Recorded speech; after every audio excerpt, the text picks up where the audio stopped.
காலையில் பிரேக்ஃபாஸ்ட்டு பார்த்திங்கன்னா சப்பாத்திக்கு சைட் டிஷ் பார்த்திங்கன்னா கடப்பா குருமா அதை ரெடி பண்ணி வச்சிட்டேன். அப்புறம் பார்த்திங்கன்னா மதியானம் 12 மணி போல் ரொம்ப வெயில் ஜாஸ்தியாக இருந்தது. சரின்னு ஒரு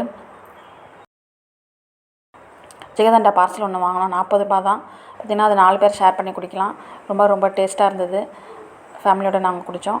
அப்புறம் பார்த்திங்கன்னா மதியானம் லஞ்சுக்கு பார்த்திங்கன்னா வடி சாதம் ப்ரிப்பேர் பண்ணேன். அதுக்கப்புறம் அதுக்கு சைட் டிஷ் பார்த்திங்கன்னா காலிஃப்ளவர் 65 ரெடி பண்ணி வச்சிட்டேன். முட்டை ஆம்லேட் பார்த்திங்கன்னா வெங்காயமும் கேப்சிகம் கட் பண்ணி போட்டு முட்டை ஆம்லேட்டு அதை ரெடி பண்ணி வச்சிட்டேன். வெண்டைக்காய் காரக்குழம்பு வச்சு அதை ரெடி பண்ணிட்டேன். இதான் நம்மளோட இன்றைக்கி சமையல். நம்ம சேனலை மறக்காமல் சப்ஸ்கிரைப் பண்ணுங்கள், லைக் பண்ணுங்கள், ஷேர் பண்ணுங்கள், கமெண்ட் பண்ணுங்கள். Thank you friends.